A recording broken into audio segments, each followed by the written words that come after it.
The world pauses to mourn the butcher of Tehran. Hi, I'm Brian Lilley, political columnist for the Toronto Sun. It's unbelievable, but it has happened.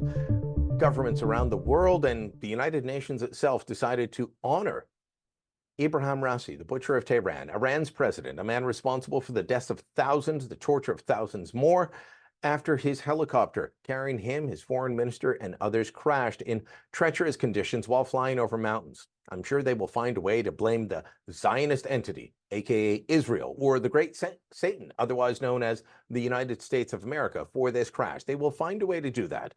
But the fact of the matter is, no one should be mourning the death of Raisi. He is the butcher of Tehran. He is a man who was responsible for the deaths of political prisoners after the Islamic Revolution in 1979. He is a man who has treated his own people in the most unimaginable, horrific ways. And yet, at the United Nations, they stood for a moment of silence.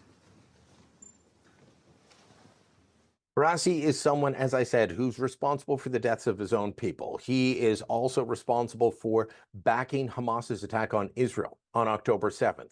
They have sponsored the Houthi rebels in Yemen that have attacked international shipping lanes. They are the prime sponsor of Hezbollah in Lebanon. They are the prime sponsor of terrorism worldwide. They are the biggest state sponsor of terrorism. And the United Nations is honoring this guy?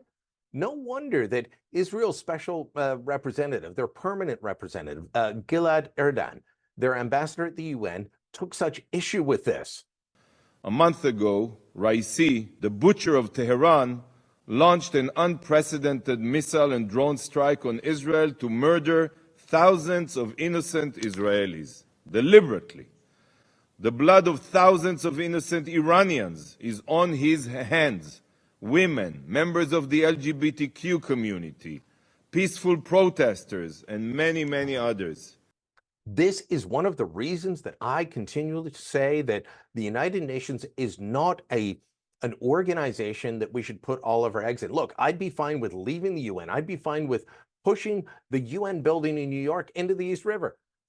Salt the earth beneath the building. It is not an organization that helps, but that's not going to happen. So what should we do?